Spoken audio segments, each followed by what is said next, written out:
Assalamualaikum warahmatullahi wabarakatuh. Innal hamdalillah nahmaduhu wa nasta'inuhu wa nastahdihi wa nastaghfiruh wa na'udzu billahi min shururi anfusina wa min sayyiati a'malina.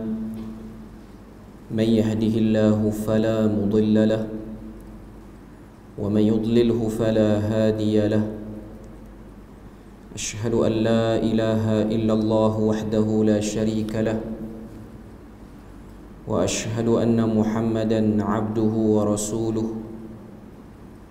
يا أيها الذين آمنوا اتقوا الله وقولوا قولا سديدا يصلح لكم أعمالكم ويغفر لكم ذنوبكم ومن يطع الله ورسوله فقد فاز فوزا عظيما. الحمد لله الذي بنعمته تتم الصالحات. ربنا آتنا من لدنك رحمة وهيئ لنا من أمرنا رشدا. اللهم آت نفسي تقواها وزكيها وأنت خير من زكاها Anta waliyuha wa maulaha.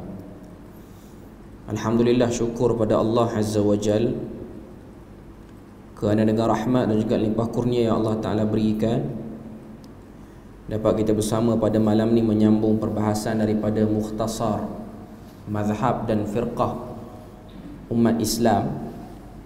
Perbahasan kita ialah sambungan daripada Mu'tazilah dan juga pecahannya. Jadi sebelum pada kita masuk untuk tengok dan lihat berapakah pecahan yang berada di bawah firqah Mu'tazilah ni, jadi kita nak kena kenal dulu Mu'tazilah tu apa. Dalam risalah ni dia sebut Mu'tazilah ialah satu golongan dalam masyarakat Islam yang menganut satu fahaman yang lahir dengan berpandukan kepada hujah-hujah aqliyah, iaitu hujah akal, yang lebih banyak berbanding nas Al-Quran dan juga sunnah Rasul sallallahu alaihi wasallam. Timbulnya fahaman ni berpunca daripada pengaruh falsafah yang diterjemahkan ke dalam bahasa Arab, khususnya selepas pada zaman Amirul Mukminin Umar Al-Khattab. Pada waktu itu dua kerajaan besar dunia, pengaruh besar dunia, iaitu Rom dan Parsi. Rom mewakili Kristian dan Parsi mewakili Majusi. Dan antara dua tu, iaitu Kristian dan Majusi, yang paling banyak terkesan dengan falsafah ini ialah Majusi. Dan kita mungkin pernah dengar satu tamadun yang terkenal merujuk kepada tamadun Parsi ini ialah tamadun Mesopotamia, yang mana tamadun ini sangat banyak padanya ahli-ahli akademik, pemikir-pemikir yang menjadikan ilmu falsafah ialah perbahasan induk. Dan dalam ilmu falsafah itu, antara perkara dan benda yang dibincang secara panjang lebar sehingga keluar padanya berbagai-bagai perbahasan ialah membahas tentang ketuhanan, isu-isu berkaitan dengan ketuhanan, sampailah kepada perkara ghaib, iaitu perkara-perkara yang tak dapat dilihat, tak dapat dicerna dengan panca indera kita, sehingga keluar satu istilah namanya metafizik, iaitu berfikir pada benda yang tidak dapat dilihat dengan mata kita, tapi benda tu ada di sekeliling kita. Dan pada waktu tu Islam masuk ke wilayah ni, dan akhirnya tamadun itu dijatuhkan. Fahaman-fahaman yang ada dalam tamadun itu mulai dibersihkan bila mana Islam mulai masuk. Dan kita kena tahu dalam sejarah, bila mana satu tamadun besar dia jatuh, penganut-penganut agama pada tamadun itu, orang-orang hebat pada tamadun itu, tidak semuanya pasti akan bersetuju dengan agama baru tu. Itu normal pada mana-mana pun. Hatta kita orang Melayu ni pun, cuma mungkin kita dengar sejarah secara umum, bila mana orang Melayu menerima Islam, maka orang Melayu memeluk Islam dengan sebab sultan dan raja-raja di tanah Melayu memeluk Islam. Cuma kalau kita tengok dan kita selak sejarah lebih mendalam, di sana ada gerakan yang juga tak bersetuju dengan Islamnya raja-raja Melayu, tapi mereka ini tidak ditunjulkan dalam sejarah secara terbuka, tapi gerakan tu ada. Samalah juga dengan Parsi ni, bila mana jatuh, ada yang tunduk kepada Islam secara total, ada yang tunduk kerana takut, dan ada yang menukar cara untuk mengekalkan anutan lama dalam wajah kekuasaan agama baru. Mana Islam menguasai, tapi dia orang masih lagi nak pegang agama lama, tapi dia orang cuba cari kaedah untuk deal dengan pemerintahan baru, supaya pemerintahan baru tak nampak dia orang tu amal secara jelas. Jadi pada waktu itu, cendekiawan-cendekiawan Islam, antara cara dia orang untuk mengharmonikan golongan ni ialah masuk dan terjun ke dalam bidang yang dia orang bergelumang padanya, iaitu yang tamadun sebelum tu bergelumang, iaitu falsafah. Bila mana cendekiawan Islam, dia orang masuk, dia orang belajar, antara usaha yang dia orang buat, terjemah buku-buku falsafah itu ke dalam bahasa Arab, daripada bahasa Parsi pergi ke bahasa Arab. Dan sudah pasti, bila mana satu orang tu dia syok, dia seronok dengan ilmu baru ni, kadang-kadang dia terjerumus juga ke dalam perangkap ilmu tu. Sebab kita kena tahu, ilmu ni dia ada ilmu yang betul, ilmu tak betul, walaupun namanya ilmu. Sebab tu sihir pun dinamakan dengan ilmu, tapi dia tak betul. Dan dalam hadis yang diriwayatkan oleh Imam Abu Daud, Nabi pernah pesan pada kita untuk berdoa pada Tuhan. Antara doanya ialah Allahumma inni a'udzubika min ilmin la yanfa'. Ya Allah, aku berlindung kepadamu daripada ilmu yang tak bermanfaat. Jadi ilmu tak bermanfaat tu, pertama ilmu agama yang tak diamalkan, ilmu agama yang betul tapi tak diamalkan, sebab dia jadi beban pada orang yang tahu ilmu agama, dia tak amal, dia pun kena azab. Yang kedua, ilmu yang totally salah. Salah satunya lah ilmu falsafah. Bukanlah ilmu falsafah yang kita faham macam yang orang duk buat ijazah doktor falsafah tu cerita lain. Ilmu falsafah ni adalah ilmu yang bercakap tentang Tuhan tanpa ada bimbingan wahyu, guna akal semata-mata. Sedangkan kita tahu, nak kenal Tuhan ni tak cukup pakai akal, sebab akal manusia masih terbatas. Itu yang dimaksudkan dengan ilmu falsafah. Kalau dalam kitab-kitab Arab dia panggil ilmu kalam dulu. Ilmu kalam ni lah ilmu yang cuba merungkai benda yang tidak diketahui bila bermula. Salah satunya lah Tuhan lah. Sebab Tuhan ni kita tak boleh nak trace bila bermula Tuhan. Sebab kalau kita boleh bahas Tuhan tu ada permulaan, maka ia bukan Tuhan. Sebab sama macam makhluk ada permulaan. Jadi itu peranan ilmu kalam, untuk memberi jawapan pada soalan-soalan yang terlintas dalam akal manusia. Jadi Mu'tazilah ni dia terkesan dengan kaedah itu. Pada awalnya mereka tidak terlibat dengan pergolakan, pertembungan ini. Tapi lama kelamaan, bila mana orang Islam sudah menjangkau bukan lagi bangsa Arab, yang Islam ni bukan lagi bangsa Arab, maka pada waktu tu daripada isu ilmu falsafah, dia berubah menjadi isu politik. Dan Mu'tazilah ni tertarik sama dalam isu itu, tertarik sama dalam isu politik tu. Dalam risalah ni dia sebut, tetapi mereka terjerumus ke dalam pergolakan politik apabila adanya usaha di kalangan mereka untuk mempengaruhi ketua negara supaya menganut fahaman mereka, iaitu fahaman Mu'tazilah. Bahkan mereka berjaya menarik beberapa orang ketua negara sehingga menjadi penganutnya. Yang mana kita tengok pada zaman Imam Ahmad bin Hanbal, dan sebelum pada itu lagi, iaitu zaman Imam Asy-Syafi'i, sudah ada beberapa orang khalifah yang terpengaruh dengan aliran ini. Sehingga berlaku pertembungan di antara ulama-ulama yang berjuang untuk menyebut Mu'tazilah ni tak betul. Mempertahankan, bahkan ketua negara tu mempertahan, menyebarkan kepada rakyat. Kita tengok sini dia sebut, di antara khalifah negara yang menganut fahaman ini ialah Al-Ma'mun dan juga Al-Mu'tasim. Ini dalam Abbasiyah punya kerajaan. Terdapat kekhilafan di kalangan ulama Kenapa mereka diberi nama Mu'tazilah? Maknanya berlaku perselisihan. Menurut pendapat Al-Baghdadi, sebab mereka dinamakan Mu'tazilah ialah kerana mereka terpencil daripada pendapat dan pandangan kebanyakan orang Islam. Sebab perkataan Mu'tazilah tu dia datang pada perkataan Arab i'tizal yang bermaksud menyendiri. Apa yang dia orang bawa ni tak pernah ada pada zaman awal, iaitu pada zaman hidupnya Nabi dan para sahabat. Sebab tu mereka digelar dengan nama Mu'tazilah. Kemudian dia sebut sini, antara benda yang dia orang sangat lain daripada kebanyakan orang Islam ialah pada hukum orang yang melakukan dosa besar. Mana-mana orang Islam yang terjerumus dengan dosa besar, di sisi Mu'tazilah mereka kafir, tidak mukmin. Beza dengan di sisi kita yang kita faham, orang yang melakukan dosa besar, dia minum arak, dia berzina, dia bunuh orang, ni semua dosa-dosa besar, dia terlibat dengan sihir, dia belum lagi kafir. Sehingga ditegakkan hujah kepada dia. Bila mana ditegakkan hujah, dia berdegil di atas perbuatan itu, nak buat juga, barulah dihukum kafir oleh pemerintah yang sah, bukan oleh orang kebanyakan. Jadi itu beza. Sebab di sisi Mu'tazilah, buat je, belum diberitahu hujah, tak bertaubat, sudah dikira kafir.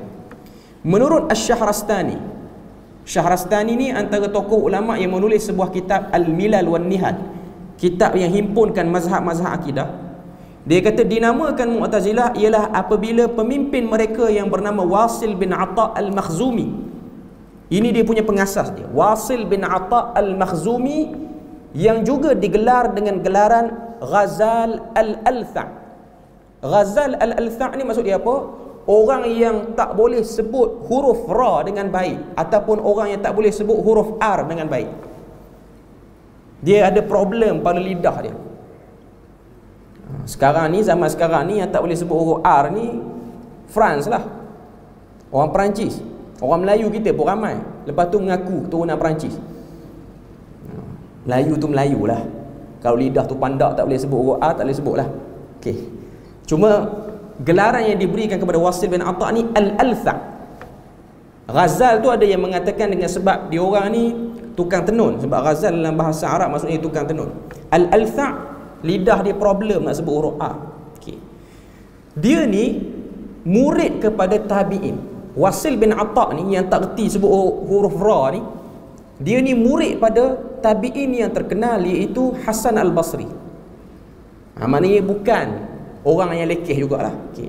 Cuma dia ada problem dengan guru dia Hasan Al-Basri ni, iaitu pada isu dosa besar ni.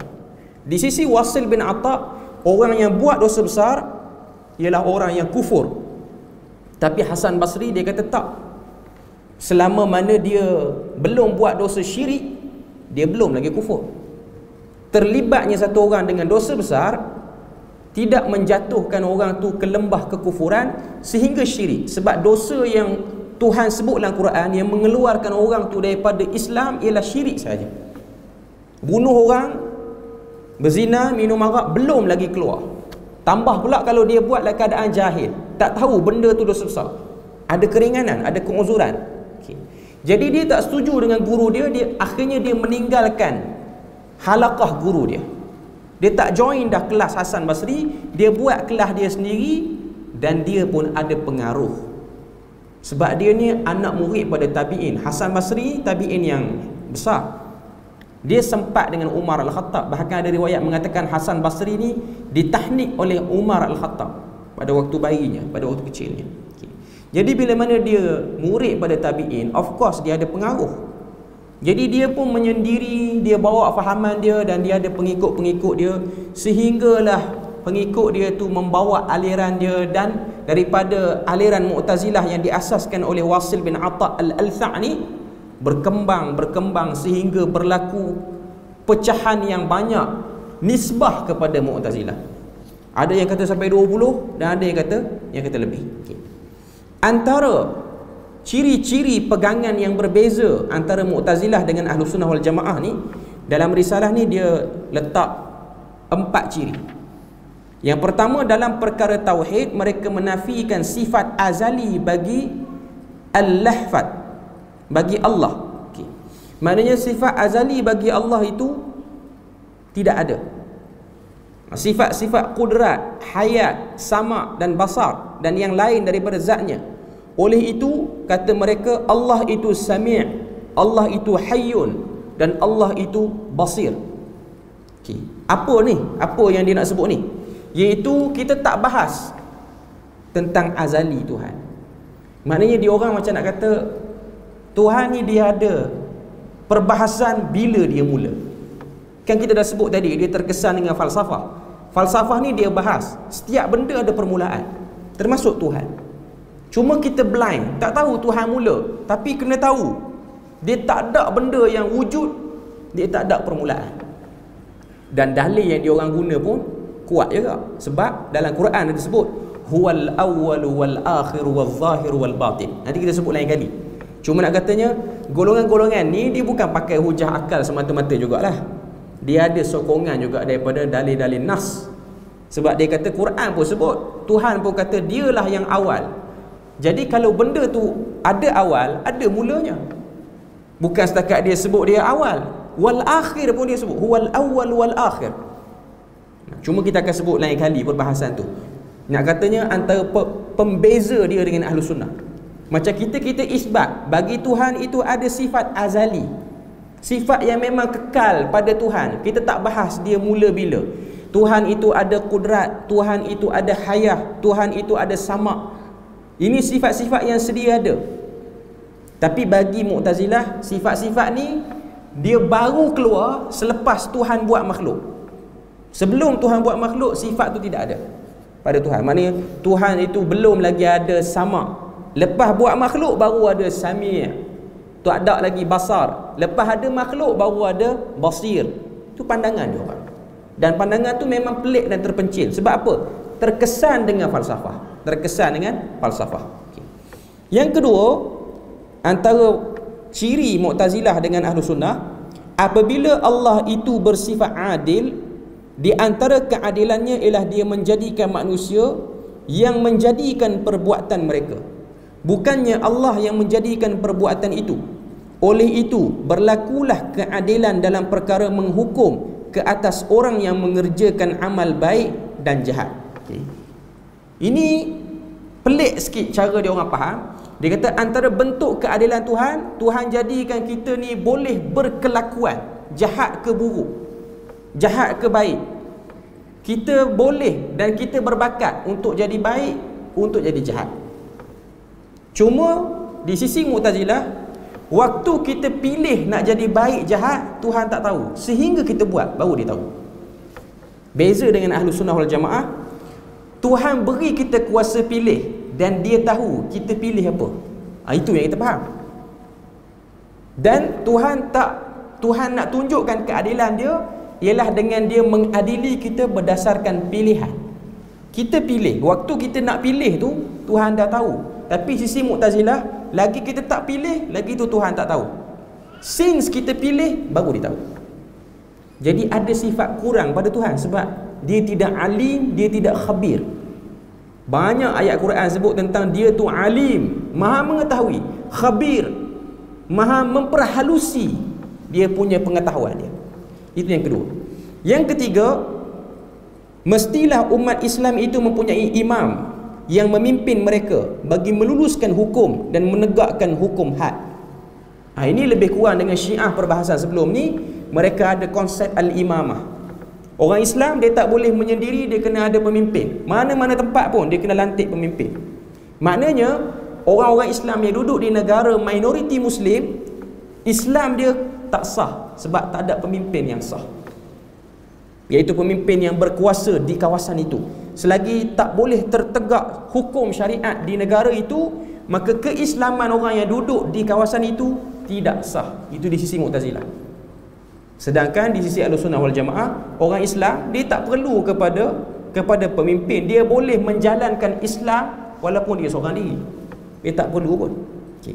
Itu yang ketiga. Yang keempat, masalah yang paling besar yang menjadi fitnah kepada umat Islam ialah apabila mereka mengatakan kitab suci Al-Quran itu ialah makhluk dan ia bukan kalam Tuhan. Ia makhluk yang Tuhan jadikan. Inilah isu terbesar kepada kelompok Mu'tazilah, sehingga pecahan-pecahan Mu'tazilah pun mengekalkan fahaman ini sampai ke sekarang. Jadi itu benda yang kita kena tahu, 4 ciri utama beza dia dengan Ahlussunnah wal Jamaah. Menjadi masalah besar kepada umat Islam apabila golongan Mu'tazilah telah berjaya mempengaruhi kerajaan Abbasiyah di akhir pemerintahan Al-Ma'mun, iaitu pada tahun 218 Hijriyah, sehingga menjadi pegangan negara dan dianuti oleh 2 orang khalifah pada kerajaan Abbasiyah, iaitu selepas Al-Ma'mun dibawa pula fahaman tu oleh Al-Mu'tasim sampailah kepada Al-Wathiq, 3. Dan bila mana zaman Al-Mutawakkil, barulah Al-Mutawakkil tinggalkan fahaman ni.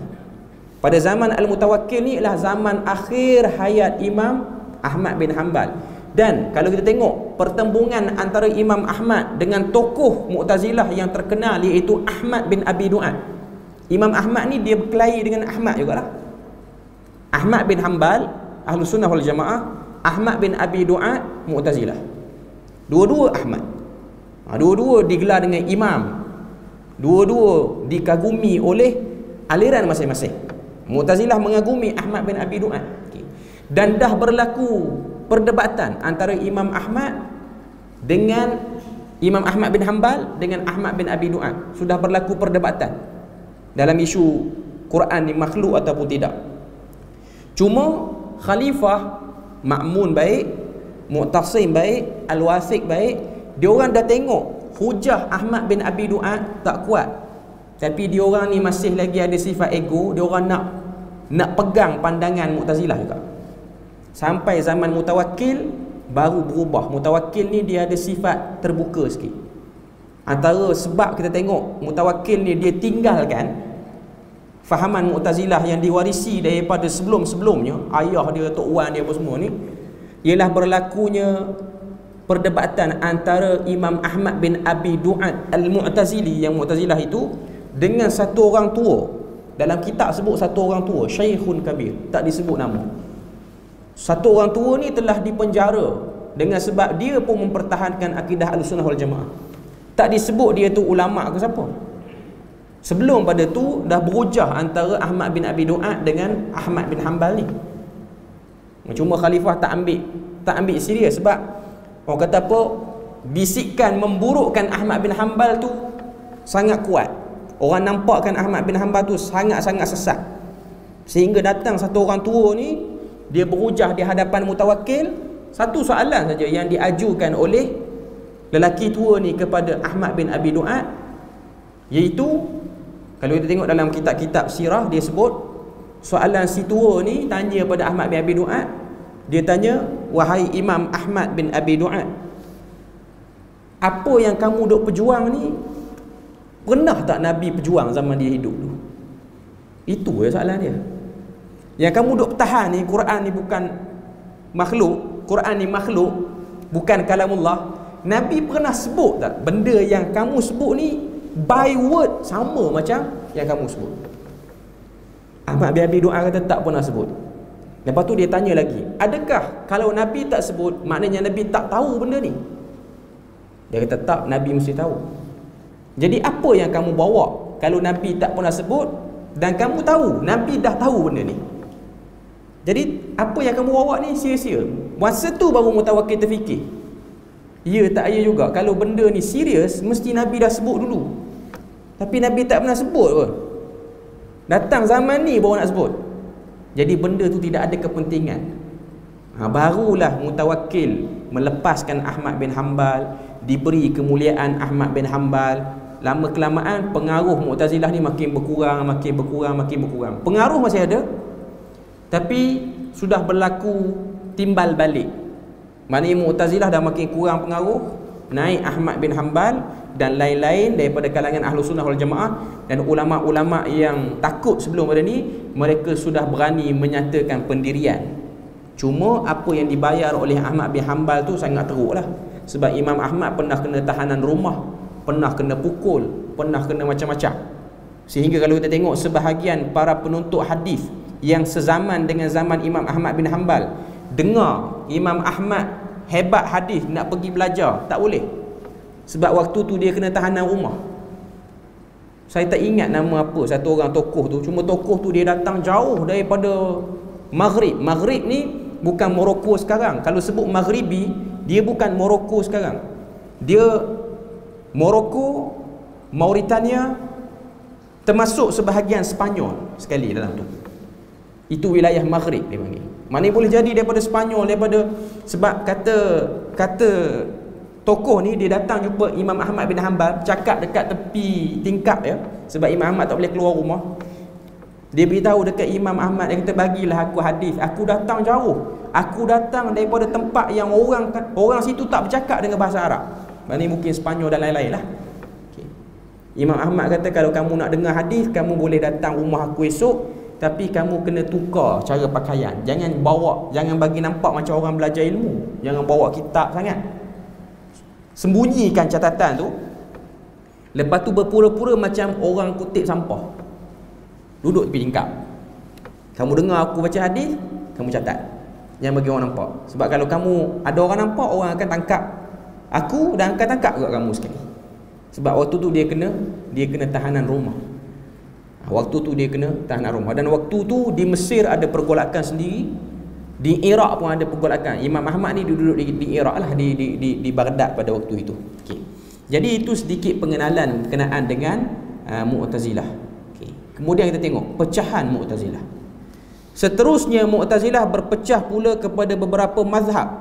Daripada Mu'tazilah yang induk keluar yang lain-lain. Setengah ulama' berkata 22 mazhab dan setengah ulama' pula berkata 23 mazhab. Daripada yang induk Mu'tazilah tu keluar 22 aliran dan pengaruh yang berbeza-beza pula. Yang terkenal, yang pertama, Al-Wasiliyah. Ini Mu'tazilah. Iaitu pengikut kepada seorang yang bernama Abu Hudzaifah Wasil bin Atha Al-Ghazal ataupun Al-Ghazal.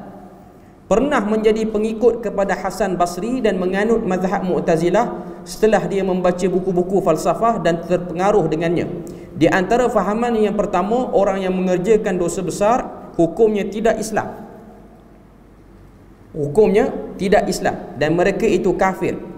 Yang kedua, menafikan sifat ilmu, kudrat, iradat dan hayah bagi Allah, kerana kata mereka itu bukan sifat tetapi zat. Dan mereka mengatakan Allah itu alim, qadir, murid. Murid itu maksudnya berkehendak, dan hayy. Ini perbahasan filosofi sikit lah. Yang ketiga, perbuatan baik dan jahat itu daripada hamba, bukan daripada Allah. Yang keempat, mereka yang terlibat dalam peperangan Jamal dan Siffin pada zaman Muawiyah dan Ali itu, salah satu daripada kedua belah pihak itu mereka fasik. Maknanya mereka fasikkan sahabat. Oleh itu mereka tidak menerima Ali sebagai pemimpin yang sah. Mereka juga menolak Talhah bin Ubaidillah dan juga Zubair bin Al-Awwam. Mu'tazilah, Al-Wasiliyah, dia tolak Ali, dia tolak juga Zubair, dan dia tolak juga Talhah. Sebab tu di sisi Syiah, nama lain Mu'tazilah ialah Nawasib, sebab dia tolak Ali. Sebab tu kalau kita tengok, antara sebab Ali bin Abi Talib digelar dengan karramallahu wajhah, kan sebahagian orang kita selalu sebut Ali karramallahu wajhah. Karramallahu wajhah maksudnya semoga Allah Ta'ala memuliakan wajahnya. Sebab bila mana kelompok Mu'tazilah ni keluar, dia orang pernah kata pada Ali, sahabat Nabi yang menantu Nabi tu, sepupu Nabi, menantu Nabi lagi, orang yang dekat dengan Nabi, dia orang doakan Ali dengan doa yang berbunyi qabbahallahu wajhah, Allah Ta'ala burukkan wajah Ali. Ini Mu'tazilah punya slogan. Tuan-tuan kena tahu, Mu'tazilah ni ialah kelompok-kelompok yang hafal Quran, semua hebat-hebat. Sebab tu jangan pelik kalau dia hafal 15 juzuk, dia buang baju dalam kelab malam. Bukan kelab malam kan dalam kelab apa, tak baru ni. Kalau yang tu kita terkejut dah. Tak pelik, zaman dulu hafal Quran, bahkan telah di-endorse oleh sahabat, dia punya Quran bagus, pun terkena fahaman Mu'tazilah, bahkan menjadi ejen kepada pembunuhan Ali bin Abi Talib. Hebat. Mana kita nak kata orang dia dekat dengan Quran, tapi kalau dia tak sedar diri boleh terkena juga kesesatan. Sebab tu semua orang terdedah kepada kesesatan dan semua orang berhak untuk mengenali kebenaran. Itu benda yang kita kena tahu. Okay. Jadi Al-Wasiliyah, dia orang telah memfasikkan. Dia orang tak kafir kan, tapi dia orang fasikkan Ali dengan dia orang doa benda-benda buruk. Bila mana Syiah dengar macam ni, Syiah pun kata karramallahu wajhah. Sebab tu ada sikit perbahasan. Adakah gelaran Ali karramallahu wajhah itu memang exactly datang pada Syiah? Okay, dia ada beberapa pandangan. Ada yang mengatakan ya, Syiah yang memulakan panggilan itu. Dan adakah kita orang Melayu yang sebut karramallahu wajhah ni jadi Syiah? Tak. Sebab Syiah zaman tu bukan Syiah zaman sekarang. Syiah zaman sekarang sudah bercampur aduk dengan kefahaman akidah yang pelik-pelik. Syiah zaman dulu, dia hanya Syiah dari segi politik saja. Politik saja. Dia orang tak maki sahabat. Cuma dia orang tengok dari segi politik pemerintahan Muawiyah dengan Ali, dia setuju Ali. Sebab tu kelompok awal Syiah, dia orang dipanggil dengan Syiah Mufaddilah. Just setuju dengan pemerintahan Ali. Dia tak kata Ali Tuhan. Dia tak kata Abu Bakar dengan Umar tu berhala. Tak kata lagi. Zaman awal tu tak kata lagi. Yang kemudian ni baru kata. Itu ada beza. Sebab tu kita akan tengok Imam Bukhari, mereka ambil riwayat daripada perawi-perawi yang tasyayyuh. Tasyayyuh ni maksudnya dia pro Ali. Dia tak tuhankan Ali. Itu ada beza. Sebab ada orang dia ingat kita boleh bersama dengan Syiah. Sebab zaman dulu ulama-ulama hadis pun ambil hadis pada Syiah. Oh, tak sama. Syiah sekarang pekat, dia punya sesat. Syiah dulu bukan Syiah dengan kesesatan akidah. Syiah dulu hanya pada Syiah politik saja. Dia orang tak semayang atas batu lagi. Dia orang tak besarkan Karbala lagi zaman tu. Dia orang tak kata ziarah makam Husain lebih baik pada buat haji 1000 kali di Mekah. Tak kata lagi. Yang duk kata ni kemudian dah. Kemudian. Sebab ada sebahagian orang dia kata kita dengan Syiah sekarang tak ada apa pun sebab ulama dulu okey. Ada beza. Syiah sekarang mereka sudah diselubungi dengan kesesatan yang penganut dia yang baru-baru ni pun tak tahu sejarah asal dia. Dia macam kita semua ni lah. Kita semua pun taklah faham semua benda. Cuma kalau kita baca sejarah kita akan nampak kenapa isu ni berlaku. Sebab golongan-golongan yang memperjuangkan, golongan-golongan yang kata apa yang minat pada Syiah pada zaman sekarang ni, mereka gunakan hujah ni. Dia kata Bukhari ada ambil riwayat pada Syiah, Muslim ada, penulis kutub sitah ni semua ambil. Tapi Syiah zaman tu Syiah by politik. Macam zaman sekarang, saya suka warna biru, saya tak suka warna hijau. Just politik, tak ada akidah pun. Yang jadi isunya bila dia kata sembelihan yang warna biru tak sah, yang warna hijau sah. Itu problem. Dia pergi situ lain macam. Okay. Kalau setakat saya nak pilih warna ni, tak ada isu, tak jadi kafir lagi orang tu. Kecenderungan orang, pandangan orang. Dan kalau dia tak puas hati, kamu datangkan hujah. Kenapa kamu rasa yang ni lebih baik? Dan orang yang tak puas hati dengan hujah yang ni, okey, kamu cantas hujah kawan ni dengan hujah. Tak kacau akidah. Okey. Cuma saya nak katanya bila mana orang dia minat satu kelompok, dia dah over minat tu, dia akan angkat, buat cerita. Tu yang ada kelompok Syiah yang over, yang dewakan Ali, tuhankan Ali. Sedangkan Ali berlepas diri pada isu tu. Ali tak pernah suruh pun tuhankan dia. Jadi itu benda yang kita kena tahu. Peringkat awal Mu'tazilah, Syiah, Khawarij, apa-apa semua ni, ini masih lagi pada isu politik. Tapi dia makin tebal. Dia jadi dogma dan akhirnya dia berubah menjadi fahaman yang bersifat keimanan dan juga anutan yang membentuk agama. Itu normal manusia. Bila mana dia taksub, dia akan jadi macam tu. Sebab tu kita tak pelik dalam bab benda-benda yang melahirkan kepercayaan ni, dia didorongi oleh rasa minat yang melampau. Tuan-tuan ingat legenda bola sepak Maradona ni kerana hebatnya main bola tu sehingga disebut sebagai God hand, sebab pernah masukkan gol dengan tangan. Dia punya pengadil tak perasan, lepas tu dikira sebagai satu miracle dalam permainan bola sepak. Akhirnya keluar agama Maradona, keluar. Ada gereja lagi, gereja Maradona. Maknanya nak kata manusia kalau dia minat, dia boleh pergi ke arah tu. Dia boleh buat. Dan benda tu normal bagi manusia yang tidak terbimbing dengan wahyu ni, macam tu lah. Dia biasa saja. Okay. Jadi kita kena tahu Mu'tazilah zaman dulu, Qadariyah zaman dulu, bila mana kita bercakap zaman sekarang, dia ada beza. Syiah zaman dulu, Syiah zaman sekarang, dia tak sama. Okay. Itu kelompok pertama, iaitu Al-Wasiliyah. Okay. Kelompok yang kedua, Al-Huzailiyah. Mereka ialah pengikut seorang yang bernama Abu Huzail, iaitu Hamdan bin Abu Huzail Al-Allaf. Di samping dia menganut fahaman yang sama seperti mazhab induk, iaitu Mu'tazilah, dia mempunyai pandangan-pandangan yang tersendiri dalam beberapa hal. Antaranya mereka berfahaman Qadariyah dalam gerak-geri dunia dan Jabariyah dalam gerak-geri di alam akhirat. Maknanya dalam bab isu keduniaan ni, dia orang pegang Qadariyah. Qadariyah ni maksud dia apa? Tidak ada ketentuan Tuhan, tidak ada pilihan manusia. Maaf, Qadariyah ni maksudnya dia tolak qadar. Tak ada isu qada-qadar, tak ada. Kita ni ialah satu bahan yang Tuhan cipta. Kita hanya satu sampel eksperimen untuk jalankan benda ni saja. Maknanya Tuhan tak boleh salahkan kita kalau kita buat benda jahat. Itu Qadariyah. Kemudian Jabariyah. Jabariyah ni dalam isu akhirat, dia beriman dengan Jabariyah. Nanti kita akan sebut pada pecahan-pecahan akan datang. Okay, cuma nak kata Huzailiyah, dia pelik sikit pada induk pada isu tu. Nizamiyah yang ketiga. Nizamiyah ialah pengikut kepada Abu Ishaq Ibrahim bin Sayyar Al-Basri, yang dikenali juga dengan nama An-Nizam. Dia menjadi murid kepada Al-Allaf dan menjadi guru kepada Al-Jahiz. Al-Allaf ni ialah Huzailiyah sebelum ni, iaitu Hamdan bin Abu Huzail Al-Allaf.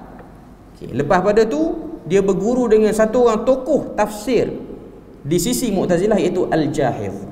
Okay. Kita tengok apa yang dia sebut tentang Nizamiyah ni. Yang pertama, dia mempunyai pendapat yang terlanjur dalam perkara qadar, di mana manusia berpendapat bahawa Allah tidak bersifat kudrat dalam perkara baik dan jahat. Maknanya Allah Ta'ala memang tak ada kudrat langsung. Bila mana manusia nak jadi jahat, nak jadi baik, Tuhan tak boleh masuk campur. Tak boleh, tak ada.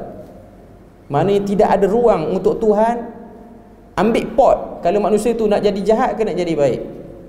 Tuhan hanya sediakan laluan je. Okay, ni laluan orang baik, ni laluan orang jahat.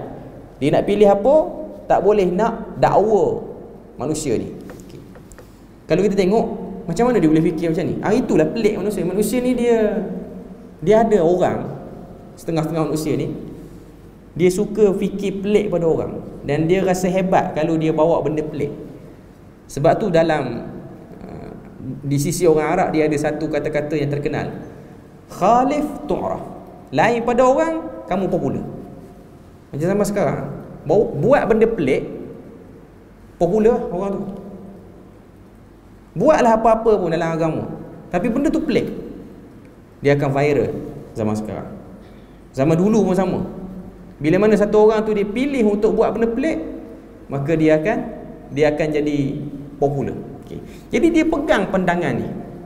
Yang kedua, dia juga bersepakat dengan ahlu falsafah tentang hakikat manusia, iaitu manusia itu terdiri daripada nyawa, roh dan badan. Jasad tak ada. Kita pun tak tahu dia faham macam mana. Okay. Nyawa, roh dan badan. Dia ada sikit perbahasan. Ada yang kata dia tolak jasad ni, ada yang kata dia tolak roh. Okay. Cuma nak kata dia buang satu komponen. Okay. Sama ada dia tolak roh ataupun dia tolak jasad. Maknanya kedua-dua itulah. Cuma dia tak terima komponen yang disebut oleh kebanyakan orang, manusia terdiri daripada 3 unsur itulah, ataupun paling kurang 2 unsur, jasad dan juga roh. Okay. Maknanya dia ada kefahaman yang pelik sikit pada orang, iaitu Nizamiyah ni. Yang ketiga, mereka menolak ijma' ulama' sebagai salah satu daripada sumber hukum. Ijma' ulama' ni maksud dia apa? Ijma' para sahabat lah. Maknanya pandangan para sahabat tidak diterima. Okay. Yang keempat, dalam perkara imamah, iaitu kepimpinan negara, mestilah dengan nas dan penentunya daripada imam yang dahulu. Mereka berkata bahawa Rasulullah SAW telah memberi secara nas Ali itu menjadi khalifah selepasnya, tetapi Umar menyembunyikannya. Jadi dalam bab ni Nizamiyah ni dia ada ambil sikit macam Syiah, sebab Syiah dia memang mengedepankan Ali. Cuma Nizamiyah dalam isu qadar dia sama dengan mazhab induk, dalam isu kata apa tolak ijma' apa semua ni. Cuma dalam isu imamah dia tak sama macam mazhab induk dia. Yang kelima, menuduh Umar itu syak dalam perkara sulh Hudaibiyah dan menuduh Umar itu melakukan banyak penyelewengan. Dia kata Umar ni sahabat Nabi yang problem, sebab waktu perjanjian Hudaibiyah ni tahun ke-5 Hijrah, tahun ke-8 pembukaan kota Mekah. Kalau kita tengok dalam perjanjian Hudaibiyah ni, Nabi banyak beri muka pada orang kafir. Sebab Nabi tahu ini ialah satu taktik peluang untuk membuka jalan kepada Islam itu tersebar luas, walaupun nampak macam kita kalah banyak. Lepas pada selesai termeterainya perjanjian tu, Umar antara sahabat Nabi yang mempertikaikan perbuatan Nabi buat perjanjian. Kata-kata Umar yang terkenal, alasna alal haq wa hum alal batil. Bukankah kita di atas kebenaran dan yang kafir itu di atas kebatilan? Nabi kata betul. Lalu kenapa kita dah keluar sampai masuk sempadan tanah haram ni, tiba-tiba kena akur dengan arahan dia orang, patah balik semula, kena tahallul siap-siap sini, kena ikut dia orang. Kena ikut dia orang pula pada waktu tu. Okey. Jadi kerana isu ni dia tak puas hati dengan Umar. Okey. Dia macam ni tuan-tuan. Tak puas hati dengan Umar pun, Umar dah mati dah pun pada waktu ni. Okay. Tak puas hati dengan orang yang tak boleh berhujah balik. Memang menang dia selalu lah, sampai ke hari kiamat pun. Dia macam Yahudi, kita dah bahas pada agama-agama kuliah-kuliah sebelum ni. Yahudi ni dia memang problem dengan Jibril. Sebab tu dalam Quran sebut ada sebahagian kelompok manusia yang menjadikan Jibril sebagai musuh. Benci Jibril sesungguh-sungguhnya. Bolehlah nak benci, sebab Jibril tak akan ambil apa-apa tindakan pun di dunia ni. Kalau bergaduh dengan orang yang hidup, mungkin bertumbuk sama depan. Tapi balah dengan Jibril, Jibril bukan nak layan isu kita. Jibril malaikat tu. Hanya tak puas hati dengan Jibril kerana isu Jibril pernah beri laluan kepada malaikat lain untuk datangkan azab kepada Bani Israel. Bergaduh dengan Jibril tak beri untung apa pun. Cuma nak katanya golongan-golongan ni dia nak bagi nampak teruk kan. Dia nak bagi nampak kita ni ada problem sikit dengan beberapa wakil-wakil yang dekat dengan Tuhan ni. Okay. Sebab apa? Sebab pihak tu dia tak akan dakwa kita. Dia macam orang Melayu lah, sakit salah kat jin. Hantu yang buat. Hantu tak akan hantar LO, surat mahkamah kat kita. Kamu dah tuduh aku. Dia tak akan hantar. Sebab tu kita seronok tuduh dia. Sebab tidak akan ada berlaku pendakwaan. Kalau tuduh orang, kena gaya orang tu kuat pada kita, penumbuklah jawabnya. Itu tabiat manusia. Dia suka bergaduh pada orang yang dah mati, ataupun benda yang tak boleh dilihat, benda yang tak akan ambil tindakan pada kita. Itu tabiat. Itu kelompok yang ketiga, iaitu Nizamiyah. Al-Bashariyah yang keempat. Mereka ialah pengikut kepada Abu Sahal Bashar bin Al-Mu'tamir Al-Hilali. Setengah ulama menyatakan bahawa dia berasal daripada Yahudi. Dia membawa fahaman Al-Quran itu makhluk di zaman Khalifah Harun Ar-Rashid, dan baginda di antara pendapatnya ialah, dan bagi mereka ni, bagi Al-Bashariyah ni, antara pendapatnya ialah yang pertama, Allah itu berkuasa mengazab kanak-kanak. Maka kalau dia mengazabnya, dia zalim. Entah apa yang dia orang nak bawa pun kita tak tahu. Tiba-tiba bercakap isu ni. Allah Ta'ala berkuasa mengazab kanak-kanak yang belum balik. Maknanya yang masih lagi tak tahu, tak mumayyiz lagi. Maka kalau dia mengazabnya, dia jadi Tuhan yang zalim. Sebenarnya isu ni tak ada timbul pun. Sebab memang tidak dibahas pun pasal isu ni. Okay. Yang kedua, seseorang yang bertaubat diseksa semula di atas dosa yang telah dia bertaubat itu, kalau dia kembali semula mengerjakannya pada kali yang lain. Ini antara isu yang diorang timbulkan. Yang ketiga, iradat Allah itu salah satu daripada perbuatannya. Maknanya diorang masukkan, diorang campur adukkan zat, sifat, af'al ni semua duduk sekali. Okay. Itu sebahagian daripada ciri-ciri Al-Bashariyah. Okay. Kemudian yang kelima, Al-Mu'ammiriyah, iaitu pengikut kepada Muammar bin Ibad As-Sulami yang dianggap oleh golongan Mu'tazilah sebagai salah seorang ulama yang besar dan menganut fahaman menafikan sifat-sifat dan menafikan qadar baik dan jahat. Di antara penyelewengan yang terdedah daripada kelompok ini ada 6 penyelewengan. Yang pertama, berkata bahawa Allah Ta'ala itu tidaklah mencipta sifat-sifat makhluk. Tuhan tak cipta sifat makhluk. Antara sifat makhluk ni ialah ada warna, ada deria rasa, boleh bau, hidup, mati, dengar, melihat dan sifat-sifat lain yang berlaku pada makhluk. Ni bukan Tuhan cipta, ni berlaku dengan sendirinya pada makhluk. Maknanya dia mengurangkan kuasa Tuhan. Yang kedua, sifat-sifat yang ada pada jisim itu tidak terhingga. Ini perbahasan falsafah. Dia kata apa yang ada pada jisim itu la muntaha, tidak boleh dibahas. Sebab ini ialah isu falsafah lah, tentang jisim, jirim, nak faham bagi Tuhan tu lah. Okay. Yang ketiga, manusia itu ialah suatu yang lain daripada jasad yang dirasa. Dia hidup, tahu, berkuasa dan mempunyai ikhtiar. Dia tidak bergerak, tidak diam, tidak berwarna, tidak melihat dan mempunyai perasaan. Apabila ditanya kepadanya di manakah manusia itu, dia menjawab dia berada pada jasad yang ditakbirkan. Di dalam syurga dia diajar, di dalam neraka dia diazab. Apa benda dia nak bawa pun kita tak tahu. Okay. Dia kata manusia bukan manusia dan dia pun tak tahu dia manusia.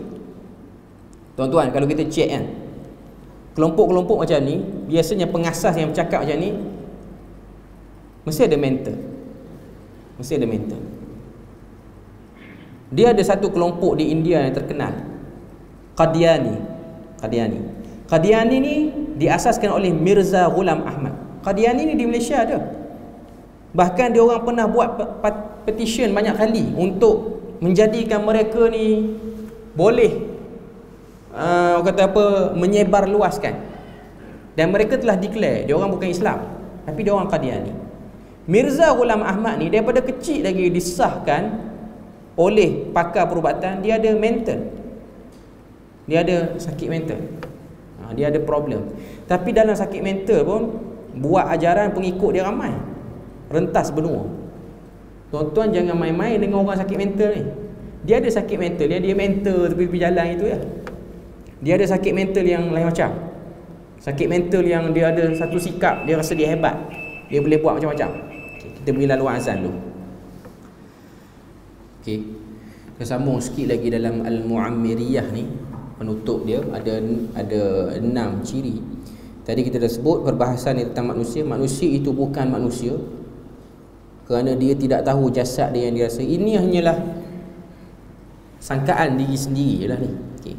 Yang ketiga, tidak harus dikatakan Allah itu qadim, walaupun di samping itu dia disifatkan dengan maujud lagi azali. Maknanya kalau kita kata Allah Ta'ala itu azali, dalam masa yang sama ada rasa syak, betul ke Tuhan itu azali? Tak ada masalah pun isu tu. Maknanya tidak mengeluarkan orang tu daripada apa-apa garisan iman apa semua, tak ada. Okay. Yang kelima, enggan menyatakan Allah Ta'ala itu mengetahui dirinya. Maknanya di sisi kelompok Al-Mu'ammiriyah, pecahan pada Mu'tazilah ni, dia orang tak nak kata Tuhan tu maha mengetahui tentang diri dia. Tuhan tak tahu tentang diri dia.